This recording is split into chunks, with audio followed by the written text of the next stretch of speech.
That's rare. Humanity is a menagerie. A menagerie of values, ideals, emotions, life experiences, and cultures. The world, on the other hand, stands as an object to be observed by its inhabitants. It holds sights of great beauty, and sights of pure, unadulterated, vile disgust. However, sometimes, if you're able to turn that rotting carcass over, you'll find something beautifully edible on its underside. Alright, now jokes aside, it seems that much of humanity has a morbid curiosity with the dark, degenerate, and downright disgusting. It's the reason we spend hours watching serial killer documentaries, or even the TripleBeppo Super Show. Ugh. By no means does our viewership indicate that we support such heinous acts, but it's an indication that this material is so shocking that we simply can't look away. There's an undeniable level of entertainment in the disturbed. Enter Sewerslvt, aka Junko, an electronic artist whose music stands to represent the dark underbelly of humanity. Utilizing shocking imagery, samples, song titles, and overall themes, she offers listeners a toe dip into the world of internet degeneracy.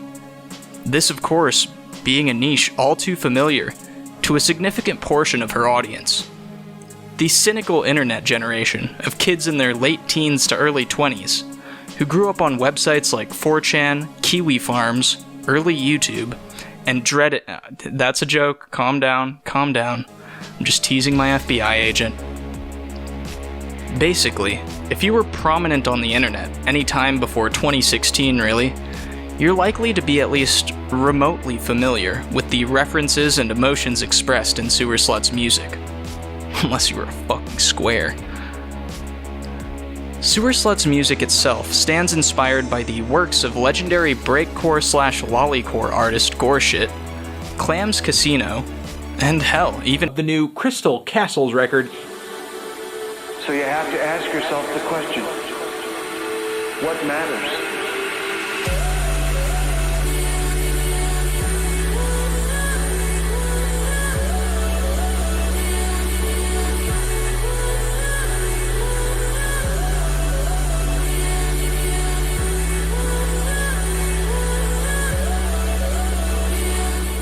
Her music is a sort of fusion between breakcore, trance, and a bit of noise, with some lolicore influence splashed in there for some good measure. Her music, while portraying a theme of degeneracy, is startlingly breathtaking to take in for the first time, with ethereal tones that make you want to cry, realizing that maybe life is worth living, even if you are a complete waste of space like myself. The music, alternating between beauty and disgust, is oftentimes not only a stark contrast to its subject matter, but to its other sections as well. From my standpoint, she's able to perfectly encapsulate the feeling of being disgusted with yourself, feeling like you're nothing more than a parasite, leeching from the heel of society, with breakbeats that exacerbate the motif of a racing mind, and trance-backing synths that bring to mind the feeling of solitude. But maybe I'm just projecting. This is the kind of music that seems to speak directly towards the 2000s internet generation, immersed at a young age into a world of gore posts, edginess for the sake of edginess, and unfortunately for Sewerslvt, a rapidly shifting political and sociocultural landscape.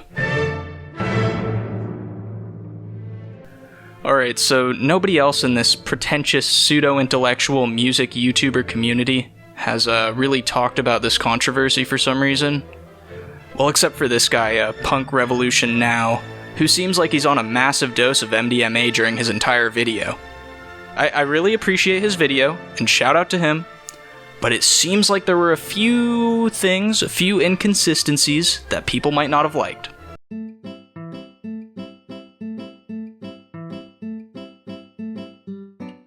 And there is also one more really important piece of context that I think a lot of people are totally forgetting about, which is that Sewerslvt is Australian. And Australians are fucking stupid. Australians are fucking massive dumbasses, especially when it comes to the topic of race. One of the largest artists today in the genre of breakcore is Goreshit, who literally fits into the subgenre of lolicore, which is breakcore that takes influence aesthetically from Lolita, which is like child hentai. I mean, yeah, it's fucking disgusting.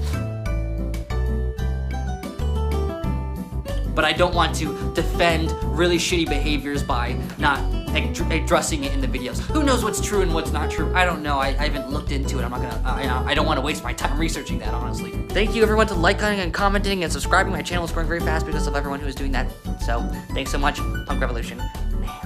But for real though, I don't mean to rag on you, dog. Let's collab, bro. Come on. So this was my initial response before I decided to make this video. So, Sewerslvt is officially cancelled for saying the N-word and other slurs in her past, and using lolly imagery in her song titles and album covers. She's since deleted her Twitter and essentially disappeared from the internet, which is a real shame because I was trying to get an interview. But it's whatever, I guess. So, you want to know my opinion on this whole thing, at least judging by how everyone asks me to address every controversy now. So, essentially, Sewerslvt, like many others on the internet in their early 20s, grew up on websites like 4chan, and even early YouTube. She's referred to these websites a few times, I believe. I can't pull up her Twitter right now for obvious reasons. So, with that in mind, like, no shit she's said slurs. No shit she makes jokes about lolly shit. Welcome to the internet. I'd go as far as to say if you look at anyone's online presence before 2016, you're likely to find something cancelable, in like 60 to 70% of cases. It was a different time, and the culture surrounding certain parts of the internet was carefree and offensive for the sake of being offensive. Also, like, dude, she was a teenager at the time. I think most people do stupid, edgy shit in their teen years, and come to regret it as an adult. I mean, maybe not now, due to the evolving social landscape, in which even I'm recently terrified and considering taking down a bunch of videos. It's edginess for the sake of edginess. And I think it's clear that Sewerslvt is not a hateful, racist, homophobic, vile beast. She's a transgender Australian internet kid. I think we have a lot of legitimate hate in this world, and it's a shame that we focus on this instead of that. If anyone watching disagrees with the points of the internet being different, or with teenagers being stupid and saying edgy stuff for the sake of edgy stuff, I gotta say, you're probably under the age of 20. And once you turn 20, I think you'll realize that your actions as a teenager don't necessarily reflect who you are as an adult. Or at least I hope so, for my own sake. To be honest, the N-word itself has a much different connotation outside of America. It is a very American politics kind of thing, to take it as this he who shall not be named kind of, if you say it, you're automatically a Nazi kind of thing. And this is because America has a very unique history with the word. It is probably the most offensive word you can say in the United States of America, and because America has such a prominent internet presence, that sentiment kind of spreads to the rest of the world and to the internet itself. So, the fact that a young Australian hears it and thinks, oh, this is funny and edgy because it's edgy, that's not too surprising. I genuinely don't think that there was an intent behind her use of the word that wanted to demean or deliberately put down anybody from another race. I just genuinely don't believe that, and until I'm presented evidence of otherwise, go ahead, send it to me. I will change my mind. If you want to stop listening to Sewerslvt because of this, more power to you. Like, go for it. But I just don't think it's right to give her all these hateful labels, like calling her a Nazi or homophobic or whatever, because I honestly just think that's ridiculous. It's pretty obvious that that was not the intent behind whatever jokes she made in prior years. Fuck! As of late 2020, Sewerslvt had since apologized, rescinded all of her old work, and made a sizable donation to Black Lives Matter to prove definitively, I am not racist. She explained essentially the same things that I just said, albeit nicer, and seemed ultimately sincere in her sentiments. However, nobody cares, frick you Junko, people can't change, and you're defined by everything you've said in the past, even if you were a teenager when you said it. Bruh. Yeah, so anyways, there's one controversy that I think truly defines this entire situation, and I guess Sewerslvt's work as a whole. So, for context, Junko, you know, the other name for Sewerslvt that I've been referring to throughout this entire thing, was actually made in reference to the horrific torture and murder of a woman in Japan. Now hey, hold your horses, bud. Hear her out. Here's a bit of the response. Yes, it's something I discovered a long time ago. The pain and suffering described took its toll on me. Trying to understand what that sort of torment would have felt like. What it would take for someone to do such things to someone. It's an example of how fucked we are as humans. To think that we can just take someone innocent and cherished and destroy it in every possible way. To strip you of your pride, your happiness, your love, your will to live. I can understand why people can take offense to it. But that's sort of the point. It's a vulgar display. It's a reminder of that pain and suffering. These days, I separate the connection. I don't think about it too much, evidenced in the fact that I use JVNKO and not JUNKO. But much like all of my art, it references to something morbid and vile to some degree. Or at least it was, before draining Love Story. Unfortunately, there's a lot of things that I regret. But it is what it is. And Junko has taken on a different meaning to me. Rather than the pain and suffering of life and its cruelties, it's now about my resilience to such things, to still stand, to still keep going, and to blossom. Personally, I see this as, well, an artistic choice, only working to further the established motifs that Sewerslvt has laid out in her music.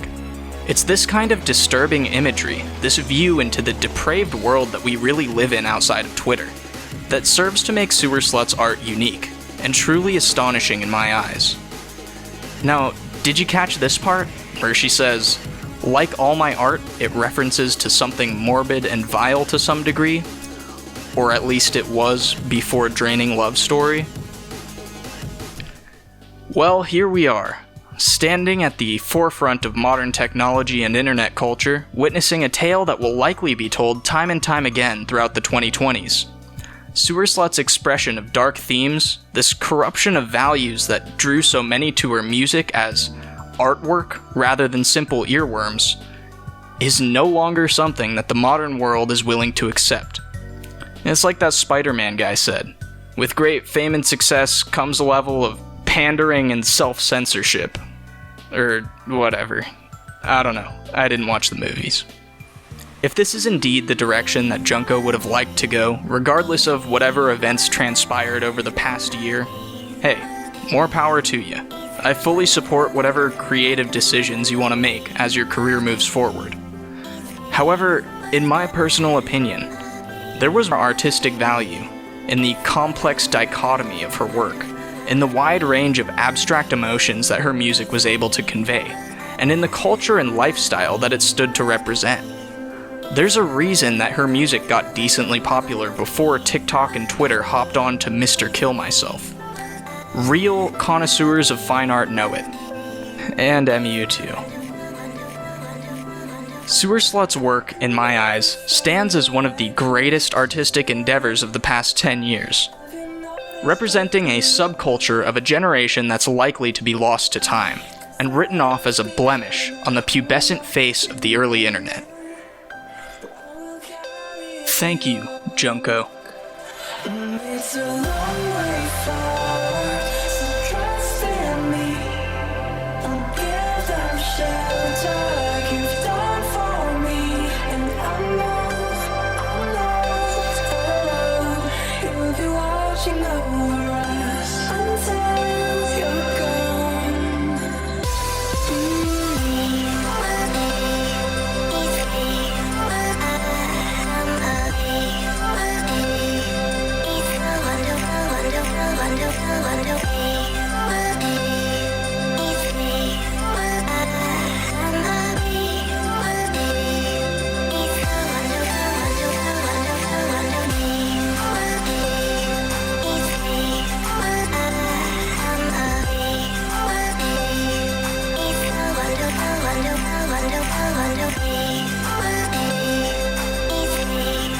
P.S. Junko, if you're watching this, I fully support you getting that bag, dude. Chase the money. If it's art or your survival, dude, always choose your survival. I hope you're doing well, and feel free to come back whenever you want. We'll all be waiting. We've all been waiting.